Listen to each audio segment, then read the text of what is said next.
Friends, price the Lord. எப்படி இருக்கீங்க? நல்லா இருக்கீங்களா? பிரின்ஸ், இன்னைக்கு என்ன தலைப்பு? ஜெபம். அப்படியா? நம்ம ஜெபத்தை பத்தி ஒரு பாட்டு கேட்கலாமா?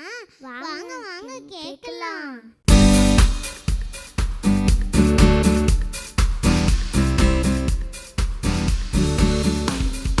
Telephone to Jesus, telephone to Jesus, telephone to Jesus every day. Hello, telephone to Jesus, telephone to Jesus, telephone to Jesus every day. I want to talk to Jesus, I want to talk to Jesus, I want to talk to Jesus every day. Hello, I want to talk to Jesus, I want to talk to Jesus, I want to talk to Jesus every day. Jesus says he loves me, Jesus says he loves me, Jesus says he loves me every day. Yes, Jesus says he loves me, Jesus says he loves me, Jesus says he loves me every day. Come on kids, once again.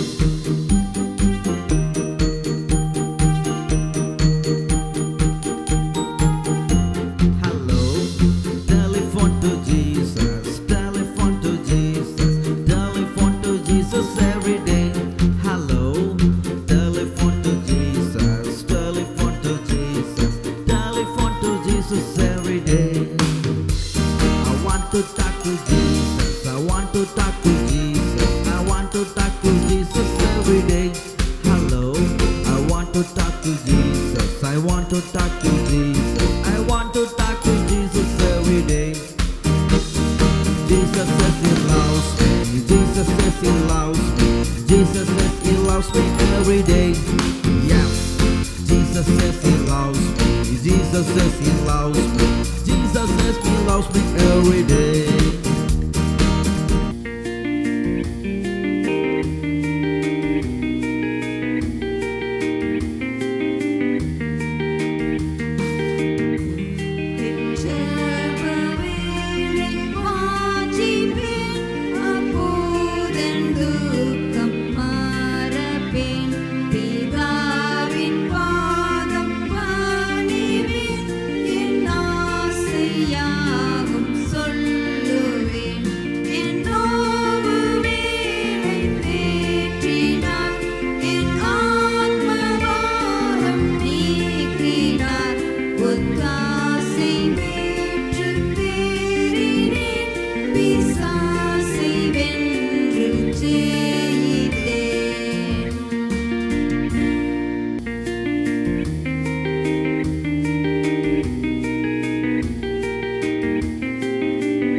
பாட்டு பிடிச்சிருந்துச்சா friends? அடுத்து நான் பார்க்க போகிறேன் ஃப்ரெண்ட்ஸி. அடுத்து நம்ம story பார்க்க போகிறோம். வாங்க வாங்க ஸ்டோரி பார்க்கலாம். பிரைஸ் த லார்ட் செல்லுங்களா. லாஸ்ட் வீக் நம்ம வேத புத்தகத்தை பற்றி என்ன செஞ்சோம்? படித்தோம். பைபிள் பற்றி எல்லாம் நிறைய பாடல், கதை, மேலே என்ன மிஷினரி ஸ்டோரி, எல்லாத்துலேயும் நீங்கள் வேத புத்தகத்தை பற்றி உங்களுக்கு புரியிற மாதிரி நீங்கள் என்ன செஞ்சுருக்கிறீங்க, அதை பற்றி நீங்கள் அறிந்து கொண்டீர்கள். இனி இந்த வாரத்தில் நம்ம என்ன பார்க்குறோன்னா, ஜெபம். வேத வசனமும் ஜெபமும் நம்மளுடைய வாழ்க்கையில் இரண்டு கண்கள் போல், ரெண்டுமே ரொம்ப முக்கியம். வேத வாசிப்பு எந்த அளவுக்கு முக்கியமோ அதுபோல் ஜெப வாழ்க்கை நமக்கு மிக மிக அவசியம். நம்ம அதனால் இந்த ஜெபம் நம்ம வாழ்க்கையில் அதுதான் நம்மளுக்கு ஜீவன் என்று சொல்லி நம்ம என்ன செய்யலாம், பார்க்கலாம். வேதத்தில் பார்த்தீங்கன்னா அருமையாக நம்ம அண்ணன்மாரெல்லாம் நீங்கள் பார்த்தீங்கன்னா நல்ல ஜெபம் பண்ணாங்க. தானியேல் அவங்களோட நண்பர்களும் பார்த்தீங்கன்னா எப்போவுமே ஜெபம் பண்ணுவாங்க, எல்லோரும் சேர்ந்து ஜெபம் பண்ணுவாங்க. தனியாக ஜெபம் பண்ணுவாங்க. அதன் நிமித்தமாக அவங்களுக்கு என்ன தெரியுமா கிடைச்சிது? அப்படி ஜெபம் வழக்கமாக வச்சுருந்தாங்க. அதுவும் நேரம் கிடைச்சா ஜெபம் பண்ணுவோம், இல்லைன்னா விட்டுருவோம் அப்படின்னு இல்லை. அவங்க நேரம் அப்படியே கரெக்டாக பங்க்சுவலாக, எப்படி நீங்கள்லாம் பள்ளிக்கூடம் போகிறதுனா ஸ்கூலுக்கு என்ன செய்றீங்க, கரெக்டாக காலையில் 9 o'clock முன்னால் நம்ம ஸ்கூலில் இருக்கணும் அப்படின்னு சொல்லிட்டு, நீங்கள் பெல் அடிக்கிறதுக்கு முன்னால் நம்ம ஸ்கூலுக்கு போயிடணும் அப்படின்னு சொல்லிட்டு ஒவ்வொன்றுக்கும் ஒரு நேரம் வைத்திருக்கிறீங்கள. லஞ்ச் டைம் இப்போது, நம்ம தூங்குகிற டைம் இது சொல்லிட்டு ஒவ்வொன்றுக்கும் ஒரு நேரம் வச்சுருக்குறோம். ஆலயத்துக்கு செல்வதற்கு சரியான ஒரு நேரத்தை வைத்திருக்கிறோம். அது மாதிரி நம்ம தனிப்பட்ட ஜெப வாழ்க்கையிலையும் நம்ம ஒரு குறிப்பிட்ட நேரம்னா அந்த நேரத்தில் நம்ம ஜெபம் பண்ணணும். ஜெப வேளையாகிய 9ஆம் மணி நேரத்திலே அப்படின்லாம் நம்ம வந்து பேதுரு, யோவான் அவங்க 2 பேரும் என்ன செஞ்சாங்க? அந்த ஜெப வேளையாகி 9ஆம் மணி நேரத்திலே அவர்கள் அலங்கார வாசல் நுழைவு என்ன செஞ்சாங்க? ஆலயத்துக்கு போனாங்க அப்படின்னா அப்போஸ்தலரில் நம்ம வாசிக்கிறோம். அப்போது அந்த மாதிரி ஜெப வேளை என்கிற ஒரு வேலையை நம்ம வாழ்க்கையில் என்ன செஞ்சுக்கணும்? அதை நம்ம கடைபிடிக்கணும். இப்போ பாருங்கள், அது மாதிரியே தானியேலும் அவருடைய நண்பர்கள் சாத்ராக், மேஷாக், ஆபேத்நேகோ இவங்க 4 பேரும் அந்த ஜெப வேலையை கருத்தாக அவங்க வந்து ஃபாலோ பண்ணதுனால, கடைபிடித்ததுனால அப்படியே பெரிய சிங்க கெபியில் தானியேலை போட்டம்போது ஆண்டவர் அவங்க கூட இருந்து சிங்கங்களின் வாய்களை எல்லாம் ஆண்டவர் கட்டி போட்டார். எல்லாம் அழகாக ஒரு பூனைக்குட்டி மாதிரி எல்லா சிங்கங்களும் அப்படியே உட்காந்துருக்குது அவரை சுற்றியும் வேடிக்கை பார்த்துட்டு. ஆண்டவர் எல்லா வாயையும் கட்டி போட்டு அந்த இரவு முழுவதும் ஒரு தெய்வீக பிரசன்னத்தினால் அவரை மூடி பாதுகாத்துக்கிட்டாரு. அதே போல் அவருடைய நண்பர்கள் அவங்களே அப்படித்தான். அக்கினி சூளையில் அவங்க வந்து தண்டிக்கப்படும் போது ஆண்டவர் தேவகுமாரன் அவங்களோட கூட நடந்தார். 3 பேர் தான் அவங்க உள்ளே போட்டாங்க. ஆனால் என்ன செஞ்சாங்க? 4 பேராக அந்த ராஜா பார்த்தார். உடனே அவருக்கு ரொம்ப ஆச்சரியம். ஓ, ஜீவனுள்ள தேவனின் தாசர்களே வெளியே வாருங்கள் அப்படின்னு சொல்லிட்டு கூப்பிடுறாரு. அது மாதிரி இன்னும் நீங்கள் பார்த்தீங்கன்னா, இந்த எஸ்தர்னு ஒரு அக்கா இருந்தாங்க. அவங்க பார்த்தீங்கன்னா என்ன செஞ்சாங்க? அந்த யூத ஜனங்களுக்கு எல்லாத்துக்கும் ஒரு பெரிய ஒரு பேரிடி. அவங்களெல்லாம் அந்த தேசத்தில் இருந்து அவங்களெல்லாம் என்ன செஞ்சிடணும்? அழிச்சிடணும் அப்படின்னு சொல்லிட்டுலாம் ஒரு சட்டத்தை ஏற்றுனாங்க. அப்போ என்ன ஆயிடுச்சு? அவங்க 3 நாள் சாப்பிடாம என்ன செஞ்சாங்க? அந்த எஸ்தர் அக்காவும் அவங்களோட இருந்த ஃப்ரெண்ட்ஸு, அவங்க தோழிகளும் ஜெபம் பண்ணாங்க. அப்போ ஜெபம் பண்ணி அந்த சட்டத்தையே மாற்றும்படிக்கு ஆண்டவர் அங்கே உதவி செய்தார். தம்பி தங்கச்சி, அது மாதிரி பாருங்கள், ஜெபத்தினால் எவ்வளோ வல்லமையை செஞ்சுருக்காங்க பார்த்தீங்களா? அது மாதிரி இன்னும் பார்த்தீங்கன்னா என்ன செஞ்சாங்க? ஆகார் அதே போல் தான். இஸ்மவேலை அழைச்சிட்டு போகும்போது அந்த வனாந்தர பாதையில் தண்ணியே இல்லை. அவங்க கொண்டு வந்த தண்ணீரும் தீர்ந்துருச்சு. உடனே அப்படியே அந்த இடத்துல ஆண்டவரை நோக்கி கதறாங்க. ஐயோ, பிள்ளை தண்ணி இல்லாமல் சாக போகுதே, அதை நான் பார்க்க மாட்டேன்னு சொல்லிட்டு அப்படியே தூரத்தில் போய் நின்றுட்டு அழுகிறாங்க. அப்போ ஆண்டவர் ஆகாரே என்று சொல்லி கூப்பிட்டு அந்த துறவை காமிச்சார். ஊற்று அந்த வனாந்தரத்தில் அந்த இடத்துல ஒரு பொங்கி ஒரு ஊற்று வந்தது. அப்போ நீர் என்னை காண்கிற தேவன் அப்படி சொல்லிட்டு அந்த அம்மா அந்த இடத்துல அதற்கு பேர் சுட்டுறாங்க. அதே மாதிரி பார்த்திங்கன்னா ஆண்டவர் நம்முடைய ஜெபங்கள் ஒவ்வொன்றையும் கேட்குறாரு. ஆபிரகாமுடைய ஈசாக்கினுடைய வாழ்க்கையில் அதே மாதிரி தான் ஆண்டவர் அந்த ஜெபத்தின் சத்தத்தை கேட்டு ஈசாக்கு காப்பாற்றினார். அதே போல் வியாதி நேரத்தில் அநேகர் ஆண்டவரை நோக்கி கூப்பிடும்போது எல்லா விதமான வியாதிகளையும் நோய்களையும் அவங்க சாபங்களையும் ரோகங்களையும் ஆண்டவர் என்ன செஞ்சார் தம்பி தங்கச்சி? குணப்படுத்தினார். குஷ்டரோகி சுகப்படுத்தினார். கண் தெரியாது இருந்த பர்த்திமேய குருடன் செஞ்சார். தாவீதின் குமாரனே எனக்கு இறங்கும்னு சத்தம் போட்டார். உடனே அந்த ஜெபத்தின் வேண்டுதலை சத்தத்தை கேட்டு ஆண்டவர் அவனுக்கு பிறவி குருடனாக இருந்தவனுக்கு பார்வை கொடுத்தாரு. அது மாதிரி செவிடர்கள் கேட்டார்கள், ஊமையர்கள் பேசினார்கள், சப்பானிகள் நடந்தார்கள், செத்துப்போனவர்கள் உயிரோடு எழுந்தார்கள். இப்படி அநேக அற்புதங்கள் நம்ம சொல்லலாம். திமிர்வாதக்காரன் ஆண்டவர் சுகப்படுத்தினார். இந்த மாதிரி அநேக நோய்கள் பேய்கள் எல்லாமே அவங்களுடைய வாழ்க்கையிலிருந்து விலகி அந்த வீட்டுக்கெல்லாம் ரட்சிப்பே ஆண்டவர் கட்டளையிட்டார். 2000 பிசாசுகள் பிடித்திருந்த லேகியோனுக்கு ஆண்டவர் சுகத்தை தந்து அவனை அப்படியே காட்டில் அப்படியே திரிஞ்சிட்டு இருந்தான். அவன் வஸ்திரம் தரித்து புத்தி தெளிந்தவனாய் ஆண்டவருடைய பாதத்தில் உட்கார்ந்துருந்தானான். அப்போ இதெல்லாம் என்ன? ஜெபத்தின் வல்லமை. பார்த்தீங்களா? ஜெபம் பண்ணி அத்தனை அற்புதங்களையும் செஞ்சுருக்குறாங்க. தாவீது அதே போல் தன்னுடைய வாழ்க்கையில் ஜெபத்தினால அநேக அற்புதங்களை பெற்றார் தம்பி தங்கச்சி. பெரிய கோலியாத்து மலை மாதிரி வந்து நின்னான். ஆனால் ஜீவனுள்ள தேவனுடைய துணை கொண்டு, இஸ்ரவேலின் இராணுவங்களின் தேவனின் துணை கொண்டு அவன் என்ன செஞ்சான், கோலியாத்தை ஒரே ஒரு கூழாங்கல்னால அப்படியே கவனில் வைத்து சுற்றி அடித்தான் பாருங்க. நெத்திலே போய் பட்டுச்சு. அப்படியே அந்த பெரிய அரக்கன் அப்படியே விழுந்துட்டான். பார்த்தீங்களா? அது மாதிரி நம்ம வாழ்க்கையிலையும் கூட நமக்கு முன்னால் எவ்வளோ பெரிய மலை மாதிரி காணப்படலாம். நமக்கு சில கஷ்டங்கள் இருக்கலாம், சில சோர்வுகள் இருக்கலாம், சில பாடுகள் இருக்கலாம். நம்ம வீட்டில் சில பெரியவங்களுக்கு உடம்பு சரியில்லாமல் இருக்கலாம், நம்மளுக்கு சில பாடங்கள் வராமல் இருக்கலாம். அது மாதிரி வீட்டில் சில கடன் பிரச்சனையாக இருக்கலாம். இந்த மாதிரி எத்தனை பிரச்சனை இருந்தாலும் சரி, அக்கம் பக்கத்துக்காரங்க ஒரு வேளை சண்டைக்கு வரலாம். இந்த மாதிரி எவ்வளோ காரியம் இருந்தாலும் சரி, சில பெற்றோர்கள் வந்து இன்னுமே அவங்க அப்பாலாம் இன்னும் குடிப்பழத்துக்கு மற்ற போதை மருந்துகளுக்கு அடிமையாக கூட இருக்கலாம் தம்பி தங்கச்சி. அப்படி இருக்கும்போது நீங்கள் அவங்களுக்காக ஜெபம் பண்ணிங்கன்னா உங்கள் ஜெபத்தை ஆண்டவர் கேட்பார். சின்ன குட்டி பிள்ளைகளாகி உங்களுடைய ஜெபத்தை ஆண்டவர் கேட்காம இருக்கவே மாட்டார். ஏன்னு கேட்டால் சின்ன குழந்தைங்க சொல்கிற அந்த சத்தத்தை ஆண்டவர் ரொம்ப விரும்புவார். சின்ன குழந்தைங்க மேலே அவருக்கு ரொம்ப பாசம். பரலோக ராஜ்யமே, அந்த சொர்க்கமே அவங்களுக்கு தான் சொந்தம்னு சொல்கிறாரு. அப்போ பார்த்தீங்களா குட்டி தம்பி தங்கச்சி, மாதிரி ஜெபத்தின் வல்லமையை இந்த நாளில் நீங்கள் தெரிஞ்சுக்கிட்டீங்க. அது மாதிரி நம்மளுடைய வாழ்க்கையில் அதே போல் சாலமோன் அப்படிங்கிற ஒரு ராஜா இருந்தார். அவர் ரொம்ப ஞானமுள்ள ராஜா. அவர் ஆண்டவர்கிட்ட என்ன கேட்டார் தெரியுமா? ஞானத்துக்காக கேட்டார். விஸ்டம் வேணும் அப்படின்னு சொல்லிட்டு கேட்டார். வேறு எதுவுமே கேட்கல.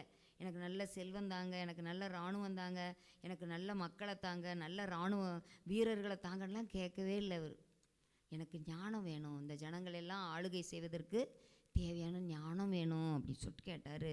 அப்போ அந்த ஞானத்தை கேட்கும்போது ஆண்டவர் நீ எதையுமே கேட்காதனால இந்த ஞானத்தோட கூட மற்ற எல்லாத்தையும் உனக்கு நான் தர்றேன் அப்படின்னு சொல்லிட்டு ஆண்டவர் தந்தார் தம்பி தங்கச்சி. அது மாதிரி நீங்களும் கூட ஜெபத்தில் நீங்கள் எவைகளை கேட்டுக்கொள்வீர்களோ அவைகளை எல்லாம் பெற்றுக்கொள்வீர்கள் என்று தான் சொல்கிறாரு. கேளுங்கள் அப்பொழுது உங்கள் சந்தோஷம் நிறைவாக இருக்கும்படி தருவேன்னு தான் ஆண்டவர் சொல்கிறாரு. அதனால் நீங்கள் கேட்கிற எவனும் பெற்றுக்கொள்கிறான்னு சொல்லி பார்க்குறோம். ஆகவே அந்த வசனத்தின்படி அருமையான தம்பி தங்கச்சி, உங்களுடைய வாழ்க்கையில் எந்த சூழ்நிலையாக இருந்தாலும் சரி, பள்ளியிலையோ வீட்டிலையோ வெளியிலையோ சபையிலையோ எந்த சூழ்நிலையில் எந்த இடத்துல நீங்கள் இருந்தாலும் எந்த காரியத்துக்காக உங்களுக்கு ஜெபம் பண்ணணும்னு தோணுதோ அதுக்கு நீங்கள் ஜெபம் பண்ணும்போது நிச்சயமாக ஆண்டவர் பதில் தருவார். சில காரியங்களுக்காக பார்த்தீங்கன்னா என்ன செய்வாங்க, சின்ன ஒரு வார்த்தை சொன்னாலே அந்த ஜெபத்தில் உடனே பதில் கிடைச்சிரும். ஆனால் ஒரு சில பிரச்சனைகள்லாம் பார்த்திங்கன்னா உபவாசம் இருந்து ஜெபம் பண்ணுவாங்க. 40 நாள் 21 நாள் அப்படின்லாம் ஜெபம் பண்ணுவாங்க. அப்போ அந்த மாதிரி சில ஜெப வேலைகள் வித்தியாசப்படுது. ஆண்டவராய் இயேசு கிறிஸ்துவே பார்த்துங்க, ஊழியத்திற்கு முன்பாக 40 நாள் புசியாமலும் குடியாமலும் அவர் என்ன செஞ்சார், உபவாசம் இருந்து ஜெபம் பண்ணி அதுக்கப்புறம் தான் ஊழியத்துக்கு வந்தார் தம்பி தங்கச்சி. அது மாதிரி எதை செய்தாலும் நீங்கள் சாப்பிட்றதுக்கு முன்னால் என்ன செய்யணும், ஜெபம் பண்ணிட்டு தான் சாப்பிடணும். கர்த்தாவே இந்த நல்ல உணவை தந்ததற்காக உமக்கு நன்றி, உணவு இல்லாத ஏழைகளை நினைத்தருளும், நீரும் எங்களோடு வந்து போஜன பந்தியில் எங்களோடு இரும் அப்படின்னு சொல்லிட்டு நம்ம வந்து ஜெபம் பண்ணி தான் சாப்பிடணும். ஜெபம் பண்ணி தான் டீயோ காஃபியோ பாலோ எது குடித்தாலும் நீங்கள் ஜெபம் பண்ணி தான் செய்யணும். அதேபோல் பள்ளிக்கூடம் போகிறதுக்கு முன்பாக ஜெபம் பண்ணிட்டு தான் போகணும். திரும்ப வந்து என்ன செய்யணும், ஜெபம் பண்ணிட்டு தான் என்ன செய்யணும், நீங்கள் ஹோம்ஒர்க்கெல்லாம் செய்யணும். இந்த மாதிரி நீங்கள் செய்யும்போது ஆண்டவர் உங்கள் படிப்பை ஆசீர்வதித்து கொடுப்பாரு. புரியுதா தம்பி தங்கச்சி? அதேபோல் குடும்ப ஜெபத்தில் நீங்கள் கண்டிப்பாக அம்மா அப்பா எல்லோரும் ஜெபம் பண்ணும்போது பாட்டு பாடி பைபிள் படித்து நீங்கள் ஜெபம் பண்ணணும். இதையெல்லாம் நம்ம செய்யும்போது நமக்கும் ஆசீர்வாதம், நம்ம குடும்பத்துக்கு ஆசீர்வாதம், நம்ம உற்றார் உறவினர்களுக்கு ஆசீர்வாதம், நம்ம சபைக்கும் ஆசீர்வாதம், நீங்கள் வசிக்கிற அந்த தெருவுக்கு நீங்கள் ஒரு பெரிய ஆசீர்வாதமாக இருப்பீங்க தம்பி தங்கச்சி. ஜெபத்தின் மகிமையை நீங்கள் தெரிஞ்சுக்கிட்டீங்களா? அதனால் இன்னும் நிறையா உதாரணங்கள் இருக்குது. புதிய ஏற்பாட்டிலையும் நிறையா அப்போஸ்தலர் காலத்திலலாம் நிறைய அற்புதங்கள் நடந்திருக்குது ஜெபத்தினால. அது மாதிரி ஆண்டவர் இன்றைக்கும் ஆண்டவர் இந்த ஜெபத்தை கேட்கிறவராகவே இருக்கிறார்.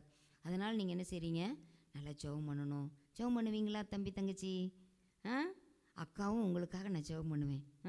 சரி, எங்களை மிகவும் நேசுவல் நடத்துகிற எங்கள் அன்பின் பரலோக பிதாவே, நல்ல வேலை தந்ததற்காக ஸ்தோத்திரம். ஆண்டவரே, இப்போதும் ஆண்டவரே அப்பா அந்த நாள் இந்த வாரத்தில் நாங்கள் ஜெபத்தை பற்றி தியானித்திருக்கிறோம். ஆண்டவரே தியானித்த வசனங்களின் படியாகவே கேட்ட எல்லா சத்தியத்தின்படியாக அருமையான பிள்ளைகள் தங்கள் வாழ்க்கையை நெடுகவே ஜெபத்திற்கும் வேத வாசிப்புக்கும் முன்னுரிமை கொடுத்து அவர்கள் வாழ்க்கையில் வெற்றி சிறக்க ஜெபிக்கிறோம் ஆண்டவரே. ஜெபத்தை கேட்டதற்காக நன்றி. இயேசு கிறிஸ்துவின் மூலம் ஜெபங்கேளும் ஜீவனுள்ள நல்ல பிதாவே, ஆமென். இப்போ என்ன கற்றுக்க போகிறோம்? மனன வசனம் கற்றுக்க போகிறோம். வாங்க வாங்க கற்றுக்கலாம். ஹாய் குட்டீஸ், Praise Praise the the Lord. Lord. இப்போ அக்காங்க உங்களுக்கு ஒரு ஜெபம் சொல்லித்தரோம். இதுக்கு வந்து பரமண்டல ஜெபம் இல்லைன்னா கர்த்தருடைய ஜெபம்னு சொல்லுவாங்க. நம்ம சேர்ந்து சொல்லலாமா? ஏசப்பா நம்ம எல்லாருக்கும் சொல்லி கொடுத்த ஜெபம். ஃபஸ்ட்டு நம்ம என்ன பண்ணணும்? எல்லாரும் முழங்கால் போட்டு கை கூப்பி கண்களை மூடி நம்ம ஜெபிக்கலாமா? ஓகே. பரமண்டலங்களில் இருக்கிற எங்கள் பிதாவே, உம்முடைய நாமம் பரிசுத்தப்படுவதாக, உம்முடைய ராஜ்யம் வருவதாக, உம்முடைய சித்தம் பரமண்டலங்களில் செய்யப்படுவது போல பூமியிலேயும் செய்யப்படுவதாக. அன்றன்று வேண்டிய ஆகாரத்தை இன்று எங்களுக்கு தாரும். எங்கள் கடனாளிகளுக்கு நாங்கள் மன்னிக்கிறது போல எங்கள் கடன்களையும் எங்களுக்கு மன்னியும். எங்களை சோதனைக்குட்பட பண்ணாமல் தீமை நின்று காத்து ரட்சித்துக் கொள்ளும். ராஜ்யமும் வல்லமையும் மகிமையும் என்றென்றைக்கும் உம்முடையவைகளே. ஆமென். இப்போ இந்த ஜெபத்தை நம்ம கண்களை மூடி சொல்லலாங்களா? பரமண்டலங்களில் இருக்கிற எங்கள் பிதாவே, உம்முடைய நாமம் பரிசுத்தப்படுவதாக, உம்முடைய ராஜ்யம் வருவதாக, உம்முடைய சித்தம் பரமண்டலங்களில் செய்யப்படுகிறது போல பூமியிலேயும் செய்யப்படுவதாக. அன்றன்று வேண்டிய ஆகாரத்தை இன்று எங்களுக்கு தாரும். எங்கள் கடனாளிகளுக்கு நாங்கள் மன்னிக்கிறது போல எங்கள் கடன்களையும் எங்களுக்கு மன்னியும். எங்களை சோதனைக்குட்பட பண்ணாமல் தீமை நின்று காத்து ரட்சித்துக் கொள்ளும். ராஜ்யமும் வல்லமையும் மகிமையும் என்றென்றைக்கும் உம்முடையவைகளே. ஆமென். மத்தேயு 6ஆம் அதிகாரம் 9 முதல் 13 வசனங்கள். ஓகே குட்டீஸ், பாய். பாய். இப்போ என்ன கற்றுக்க போகிறோம் குயினு? இப்போ நம்ம மிஷனரி ஸ்டோரி கேட்க போகிறோம். வாங்க வாங்க கேட்கலாம். ஹாய் குட்டீஸ், price the Lord. Welcome to missionary story time. இன்னைக்கு நாம் பார்க்கக்கூடிய மிஷனரி யார் தெரியுங்களா? பரிந்துரை ஜெப வீரன். யார் தெரியுமா? ரீஸ் ஹெவல்ஸ். அவர் இங்கிலாந்து தேசத்தைச் சேர்ந்தவர். அவருடைய அப்பா தாமஸ் ஹெவல்ஸ், அவங்களுடைய அம்மா பேர் மார்க்ரெட். இந்த ரீஸ் ஹெவல்ஸ் இங்கிலாந்து நாட்டில் 1879ஆம் ஆண்டு அக்டோபர் மாதம் 10ஆம் தேதி அவர் பிறந்தார். அவருடைய குடியிருப்பு கிராம பகுதியில் தான் அவர் இருந்து வளர்ந்தார். ரீஸ் ஹெவல்ஸ் ஒரு பாரம்பரிய குடும்பத்தைச் சேர்ந்தவர். அவருடைய சகோதரர்கள் 11 பேர். இவர் 6ஆவதாக பிறந்தார்.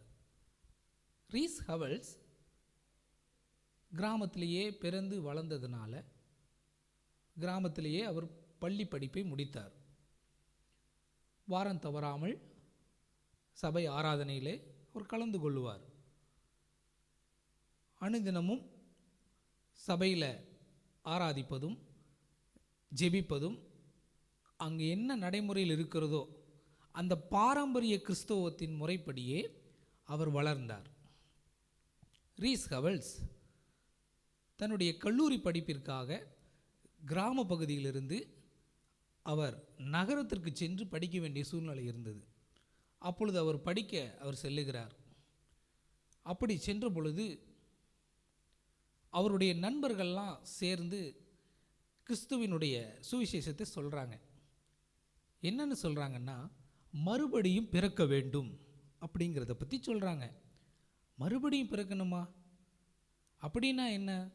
அது எப்படி மறுபடியும் பிறக்க முடியும் அப்படின்னு சொல்லி அவருக்கு மிகப்பெரிய ஒரு கேள்வி.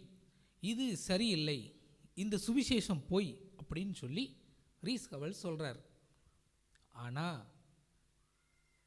இயேசு கிறிஸ்து அவருடைய இருதயத்தை தொட்டார். ரீஸ் ஹெவல்ஸ் மறுபடியும் பிறந்தார். அது எப்படி தெரியுங்களா? ஒரு நாள் அவருக்கு அந்த கல்லூரியில் படித்து கொண்டிருக்கும் பொழுது பயங்கரமான ஒரு டைப்பாய்டு காய்ச்சல்.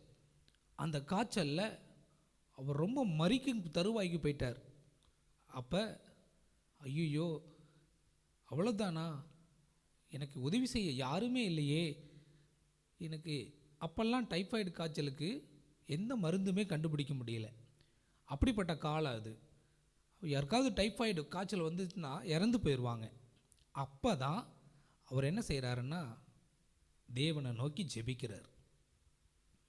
இவ்வளோ நாளாக ஒரு பாரம்பரியமாக ஜெபித்து வந்தவர் இப்போ எனக்கு ஒரு மறுபிறவியை கொடுங்க, நான் மறுபடியும் பிறக்கணும், என் நண்பர்கள் சொன்னதை நான் நம்புகிறேன் அப்படின்னு சொல்லி எனக்கு மீண்டும் ஒரு உயிரை கொடுங்க, நான் மறிக்கக்கூடாது ஏசப்பா அப்படின்னு சொல்லி அவர் ஜெபிக்க ஆரம்பித்தார். அவர் எப்பொழுது அவர் ஜெபித்தாரோ அப்பொழுதே அந்த டைஃபாய்டு காய்ச்சலிருந்து அவருக்கு ஒரு விடுதலை கிடைச்சது, சுகம் கிடைச்சது. பார்த்தீங்களா, அவருக்கு மறுபடியும் பிறக்கக்கூடிய அனுபவம்னா என்னன்னு அவர் இயேசுவானவர் கற்றுக் கொடுத்தார். அவர் ஜெபித்தார், சுகம் கிடைச்சது. உடனே நண்பர்கிட்ட போய் நான் சுகத்தை பெற்றுக்கொண்டேன், அந்த மறுபடியும் பிறக்கக்கூடிய அனுபவம்னா என்ன, அதை குறித்து எனக்கு விளக்கம் சொல்லுங்கன்னு சொல்லி அவர் அதை கற்றுக்கொண்டார். அந்த நண்பர்கள்லாம் சொல்லி கொடுக்குறாங்க, இயேசுவானவர் இந்த உலகத்தில் வந்தார், அவருடைய இயேசு கிறிஸ்துவினுடைய இரத்தம் தான் சகல பாவங்களை நீக்கி நம்மை சுத்திகரிக்கும், எனவே நாம் மறுபடியும் பிறக்கணும், நாம் புது மனிதனாக வாழணும், பழைய காரியங்களெல்லாம் விட்டுட்டு ஆண்டவருக்காக புதுமையான ஒரு புது சிருஷ்டியாக இருக்கணும் அப்படிங்கிறத கற்றுக்கொண்டார்.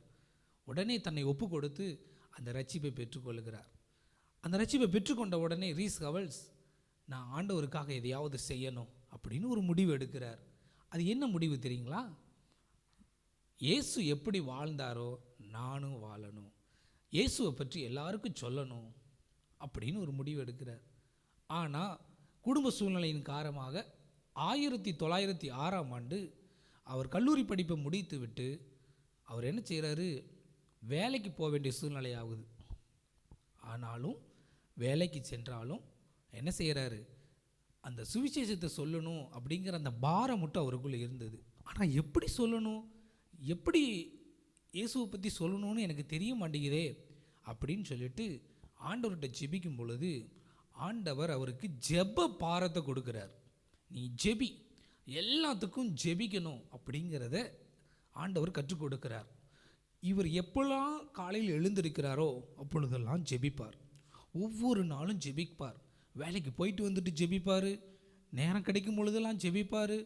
அந்த வேலை செய்கிற இடங்களில் ஒரு சின்ன ஒரு இடைவேளை கிடைக்கும், இடைவேளை எப்பெல்லாம் ஜெபிப்பார், அவருக்கு எப்பெல்லாம் ரெஸ்ட்டு கிடைக்குதோ அப்பெல்லாம் ஜெபிப்பார்.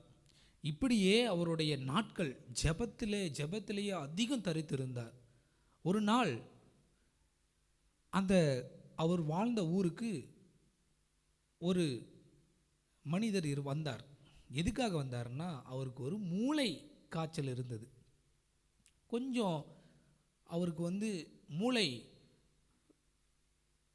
புத்தி சுகவீனம் உள்ளவர், அதனால் அவரை யாருமே விரும்ப மாட்டாங்க.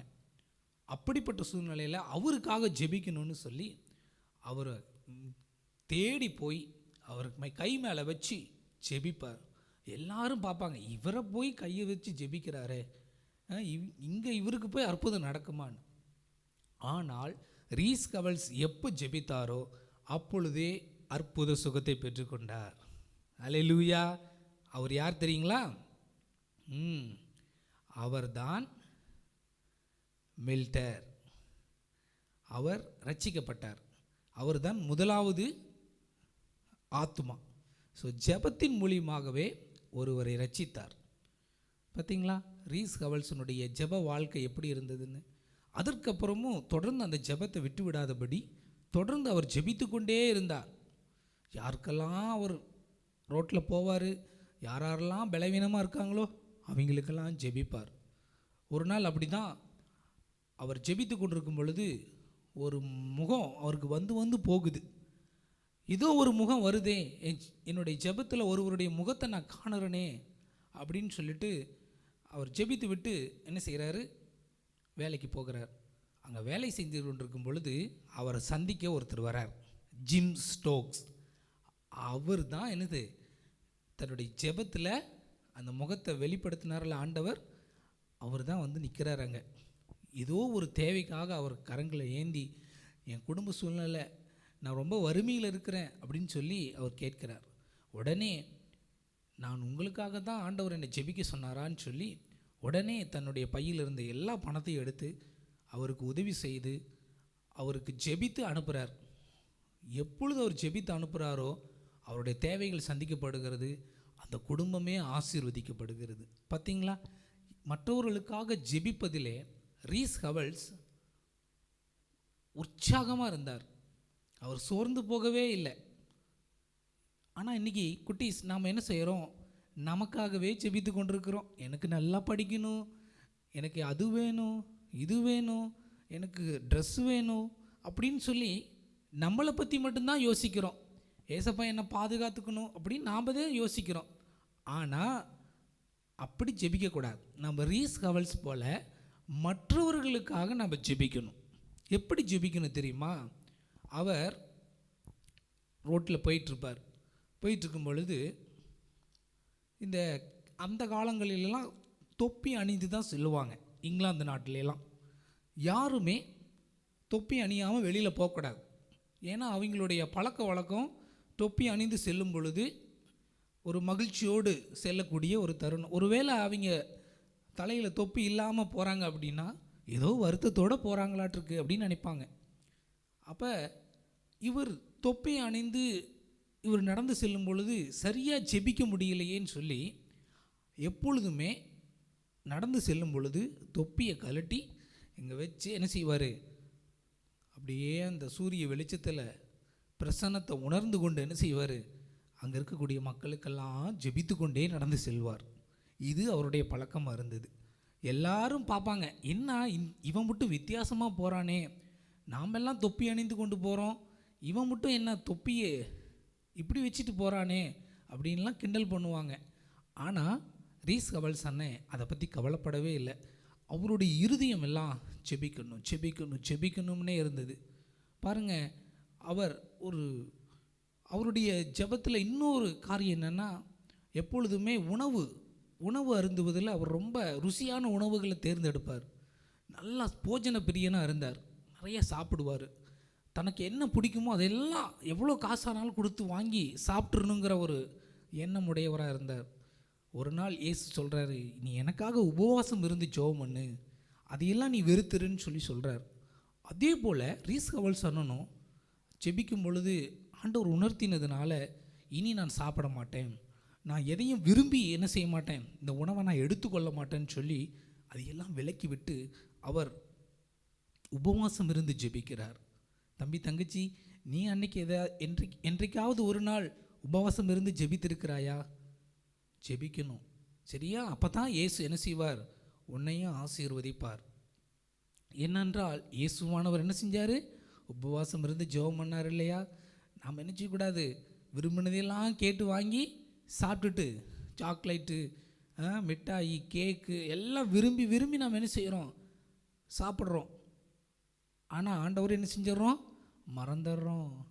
நம்ம செய்த பாவங்களையெல்லாம் ஏசப்பா மன்னிக்கணும்னா நாம் இந்த உணவை வெறுத்து ஜெபிக்கணும், உபவாசித்து ஜெபிக்கணும். அப்போ தான் நம்மளுடைய ஜெபம் கேட்கப்படும். அதை ரீஸ் ஹவல்ஸ் அண்ணன் கற்றுக்கொண்டார். பார்த்தீங்களா, அவருடைய ஆரம்ப நாட்களிலிருந்து முடிவு வரைக்கும் ஜெபமே அவருடைய மூச்சாக இருந்தது. மற்றவர்களுக்காக ஜெபிக்க வேண்டும் என்கிற ஆர்வத்தோடவே இருந்தார். தம்பி தங்கச்சி, நீயும் நல்லா ஜெபிக்கணும். 1950ஆம் ஆண்டு அவர் மரித்து போகிறார். எப்படி தெரியுங்களா? நான் ஜெபிக்கணும் அப்படின்னு சொல்லிக்கொண்டே தன் இறுதி மூச்சு வரை தன்னுடைய எல்லா பணிகளையும் ஒரு மிஷினரியாக என்னென்ன காரியங்களை செய்யணுமோ தன் ஆத்துமாக்களுக்காக அவர் ஜெபித்து கொண்டு என்ன செய்கிறாரு? அவர் மரித்து போகிறார். அருமையான தம்பி தங்கச்சி, உன்னுடைய வாழ்க்கையும் ஜெப வாழ்க்கையாக இருந்தால் இந்த ரீஸ் ஹவல்ஸ் அண்ணனுடைய வாழ்க்கையை போலவே உன் வாழ்க்கையும் வெற்றியாய் மாறும். நாம் ஜெபிக்கலாமா? எங்களை மிகவும் அதிகமாக நேசிக்கிற நல்ல கர்த்தாவே, உம்மை நன்றியோடு ஸ்தோத்திரிக்கிறோம். கர்த்தாவே, ரீஸ் ஹவல்ஸ் இங்கிலாந்து தேசத்தில் பிறந்து எத்தனையோ இடங்களுக்கு அவர் ஊழியத்தை செய்தார். ஆனால் அவருடைய ஊழியத்தினுடைய வெற்றி, அநேக ஆத்துமாக்கள் கிடைத்ததுக்கான வெற்றி அவருடைய ஜெபத்தில் இருந்தது. அதே போல் இன்று நாட்களிலும் இந்த மிஷினரி சரித்திரத்தை கேட்டுக்கொண்டிருக்கிற அருமையான தம்பி தங்கச்சிகள் ஜெபிக்கணும். அனுதினமும் ரீஸ் கவல் சொல்லை போல பரிந்துரைத்து ஜெபிக்கணும், மற்ற ஆத்துமாக்களுக்காக கண்ணீரோடு ஜெபிக்கணும். அப்படிப்பட்ட சிந்தையை நீங்கள் தாங்க சுவாமி. இப்படியாக தீர்மானிக்கிற ஒவ்வொரு குழந்தைகள் உள்ளத்திலும் கர்த்தர் நீங்கள் கிரியை செய்து மிஷினரிகளாக ஏற்படுத்தும், ஆசீர்வதியும். இயேசுவின் நாமத்தில் ஜெபிக்கிறோம் நல்ல பிதாவே, ஆமேன் ஆமேன். அடுத்து என்ன பார்க்க போறோம் பிரின்சி? நாம ஸ்கிட் பார்க்க போறோம். வாங்க வாங்க பார்க்கலாம். சத்த சத்த சத்த சத்த சத்த சத்த சத்த சத்த சத்த சத்த வள்ளிலாம் சேமிப்பா சத்தம் சத்தம் சத்தம். ஏதோ ஸ்மெல் அடிக்குது, செல்லி போடுற வாசமே அடிக்குது. சத்தம் சத்தம் சத்தம் சத்தம் சத்தம் சத்தம். இந்த பள்ளியெல்லாம் ஆசைங்கப்பா, காலை அனுப்பலாம் ஆசைங்கப்பா. சத்தம் சத்தம் சத்தம் சத்தம் சத்தம் சத்தம். ஐயோ டைம் வேற ஆயிடுச்சே. சத்தம் சத்தம் சத்தம் சத்தம் சத்தம். கார்ட்டூன் வேற ஆரம்பிச்சிட்டாங்களே, டைம் ஆயிடுச்சே. சத்தம் சத்தம் சத்தம் சத்தம் சத்தம் சத்தம் சத்தம் சத்தம் சத்தம் சத்தம் சத்தம் சத்தம் சத்தம். ஆசைங்கப்பா காத்தங்கப்பா ஏசி நன்றி மிம்பிதாவே. ஸ்தோத்திரம் ஸ்தோத்திரம் ஸ்தோத்திரம் ஸ்தோத்திரம் ஏசப்பா. ஸ்தோத்திரம் ஸ்தோத்திரம் ஸ்தோத்திரம் ஸ்தோத்திரம் ஏசப்பா. நல்ல ஞானத்தை தாங்க ஏசப்பா, நல்ல எக்ஸாம் எல்லாம் எழுத உதவி செய்யுங்க ஏசப்பா. என்ன மன்னிச்சிருங்க ஏசப்பா. தூக்கமாக வருது ஏசப்பா, தூக்கமாக வருது. சோத்திரம் ஆண்டவரே, சோத்திரம் சோத்திரம் சோத்திரம் ஆண்டவரே. எல்லாத்தையும் ஆசீர்வதிங்க ஆண்டவரே. எக்ஸாம் எல்லாம் வருது ஆண்டவரே, இதை ஆசீர்வதிங்க ஆண்டவரே. அடா ஃபோன் அடிக்குது, யாரா இவனுங்களா? ஹலோ சொல்கிறா, மேட்சுக்கா? இதோ வரவான் ஆண்டவரே. ஆசீர்வதிங்க ஆண்டவரே. சோத்திரம் சோத்திரம் ஆண்டவரே, சோத்திரம் ஆண்டவரே, சோத்திரம் சோத்திரம் ஆண்டவரே. எல்லாத்தையும் யாரா ஃபோன் போட்டுக்கிட்டே இருக்கிறானுங்க? ஹலோ அதை வந்துட்டேன்டா, நீங்கள் அதுக்குள்ளே ஒரு மேட்ச் போடுங்கடா, வந்துடுறேன். சோத்திரம் ஆண்டவரே. எல்லாத்தையும் ஆசீர்வதிங்க ஆண்டவரே. சோத்திரம் சோத்திரம் ஆண்டவரே, சோத்திரம் ஆண்டவரே, சோத்திரம் சோத்திரம். எல்லாத்தையும் ஆசீர்வதிங்க ஆண்டவரே. ஃபோன் போட்டுக்கிட்டே இருக்கிறானுங்களே. ஹலோ இந்த வந்துட்டேன்டா. வெய். இன்னைக்கு ஜோம் அண்ண மாதிரி தான், எல்லாம் மேட்ச்சு கூப்பிட்டுட்டே இருக்கிறானுங்க. வாங்க மேட்ச்சுக்காச்சும் போகலாம். மேசப்பா சோத்திரம் ஆண்டவரே, சோத்திரிக்கிற ஆண்டவரே. அல்லேலூயா சோத்திரிக்கிற ஆண்டவரே. அப்பா படிக்க ஐயோ பசிக்குதே. இதான் உபவாச ஜபத்துக்கெல்லாம் இருக்கக்கூடாதுங்கிறது. சரி 2 பிஸ்கெட்டு காலைல வச்சுருந்தோம், அது திங்கலாம்.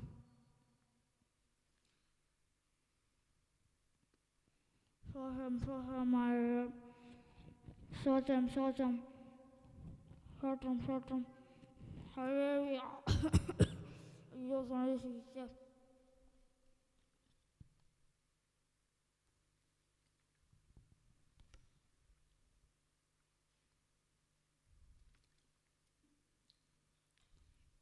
இது வேலைக்கு ஆகாது, நான் போய் புரோட்டா 2 சின்னதான். சரி போவோம். குட்டீஸ், இப்போ இந்த 4 பேரை பார்த்தீங்க இல்லையா? எப்படி ஜெபம் பண்ணாங்க? ஃபஸ்ட்டு அந்த பொண்ணு ஜெபம் பண்ணுச்சு. எப்படி? கண்ணை திறந்து வேடிக்கை பார்த்துட்டு ஜெபம் பண்ணுச்சு. நீங்களும் இப்படி தான் ஜெபம் பண்ணுவீங்களா? வேதம் சொல்லுகிறது, நம்ம ஜெபிக்கும் பொழுது ஆவியோடும் உண்மையோடும் தேவனை தொழுது கொள்ளணும். அப்போ நம்ம எப்படி ஜெபம் பண்ணுறது? இப்படியா? ஜெபம்னா என்ன குட்டீஸ்? இப்போ ஒருத்தர்கிட்ட பேசிகிட்ருக்குறோம், பேசும்பொழுது அங்கேயும் இங்கேயும் வேடிக்கை பார்த்துட்டு கவன சிதறலோடு ஜெபம் பண்ணலாமா? பேசலாமா? நம்ம ஏசப்பாக்கிட்ட எப்படி ஜெபம் பண்ணணும்? கண்களை மூடி பயபக்தியோட அவர் நம்மளை பார்த்துக்கிட்டே இருப்பார். குட்டீஸ், நீங்கள் வேடிக்கை பார்த்துக்கிட்டு அசட்டையாக இருந்தீங்கன்னா எப்படி அந்த ஜெபம் ஆண்டவர் கேட்டு உங்களுக்கு பதில் கொடுப்பாரு? 2வதாக பார்த்தோம், ஒரு பாப்பா ஜெபம் பண்ண வந்துச்சு, ஆனால் ஜெபிக்கும் பொழுது என்ன வந்துருச்சு? தூக்கம். இப்படியா ஜெபம் பண்ணுறது? நம்ம எப்படி ஜெபம் பண்ணோம்? விழித்திருந்து ஜெபியுங்கள், அப்படிதானே பைபிள் சொல்லுது. அப்போ நம்ம ஜெபிக்கும் பொழுது ஒரு ஃப்ரெஷ் மைண்டோட, ஒரு டயர்ட்னஸ் எல்லாம் இருந்துச்சுன்னா அந்த டயர்ட்னஸ் போனதுக்கப்புறம் நம்ம என்ன செய்யணும்? உற்சாகமாக ஜெபிக்கணும், சோர்ந்து போகாமல் ஜெபிக்கணும். அப்போ தான் என்ன செய்வார்? ஏசப்பா நம்ம ஜெபத்தை கேட்டு நமக்கு என்ன தேவையோ அதை என்ன செய்வார்? உடனே நமக்கு தருவார். குட்டீஸ், சரியா? இப்படியெல்லாம் தூக்கத்தோட அறகுறை ஜெபம் என்ன செய்யக்கூடாது, ஏதோ அவசரத்தில் போய் பண்ணுறேன்னு என்ன செய்யக்கூடாது, பண்ணக்கூடாது. அப்புறம் பார்த்தோம், மூணாவதாக ஒருத்தர் வந்து ஜெபம் பண்ணார். எப்படி ஜெபிக்கிறாரு, ஆனால் மொபைல் உடனே ஃபோன் கால் வருது, அட்டன் பண்ணுறாரு. ஜெபிக்கிறான், ஃபோன் பண்ணுறான், மறுபடியும் அட்டன் பண்ணுறாங்க. இப்படியே என்ன செய்கிறது இல்லை, விட்டு விட்டு ஜெபிக்கிறது. இடைவிடாமல் ஜெபிக்கணும் குட்டீஸ். எந்த இடையூறும் இருக்கக்கூடாது. நமக்கு என்ன தடையாக இருந்தாலும் என்ன செஞ்சிடணும், ஒரு ஃபோனா அதையெல்லாம் ஆஃப் பண்ணி வச்சுட்டு தான் என்ன செய்யணும், நம்ம ஏசப்பாக்கிட்ட ஜெபிக்கணும். இன்றைக்கி ஒருத்தர்கிட்ட பேசிகிட்டு இருக்கிறோம், இடையில இன்னொருத்தர் பேசுகிறாங்க, அவங்கக்கிட்ட பேசுகிறத விட்டுட்டு இன்னொருத்தர்கிட்ட பேசுனா அவர் கோச்சிக்க மாட்டாரா? ஒரு சாதாரண மனுஷனை என்ன செய்கிறான், பாரு நான் பேசிகிட்டே இருக்கிறேன், என்கிட்ட பேசுகிறதான் திடீர்னு என்ன செய்கிறாங்க, இன்னொருத்தர்கிட்ட போய் பேசுகிறாங்களே, பேசவே இன்னொருத்தர்கிட்ட கேட்குறாங்களே அப்படின்னு சொல்லி எவ்வளோ வருத்தப்படுவாங்க. அதே போல தானே ஏசப்பாவும் வருத்தப்படுவார். நம்ம ஜெபிக்கணும்னு முடிவு பண்ணிட்டோன்னா எந்த இடையூறும் வரக்கூடாது. 10 நிமிஷமா இல்லை 15 மினிட்ஸா எப்படி இருந்தாலும் என்ன செய்யணும், முழங்கால் படி போட்டு பயபக்தியாக அவரை மட்டுமே நீங்கள் நோக்கி பார்த்து ஜெபிக்கணும். சரியா? அடுத்து கடைசியாக ஒருத்தர் பார்த்தோம், அந்த தம்பி எப்படி ஜெபம் பண்ணாப்புல, ஜெபிக்கணும், உபவாச ஜெபம்னு வந்தாச்சு. ஆனால் என்னது, ஜெபிக்கும் பொழுது அவருக்கு என்னது, பசி எடுக்குது. அப்போ உபவாச ஜெபம்னா என்ன, ஃபாஸ்டிங், எதையுமே சாப்பிடாமல் என்ன செய்கிறது, ஜெபிக்கிறது.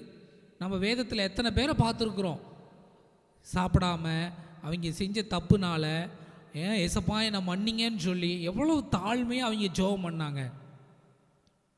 எனவே அருமையான குட்டீஸ், நாம்ளும் என்ன செய்யக்கூடாது, இப்படி அசட்டையோட அலட்சியமாக ஏனோ தானோனாலும் என்ன செய்யக்கூடாது, நம்ம ஜெபிக்கக்கூடாது.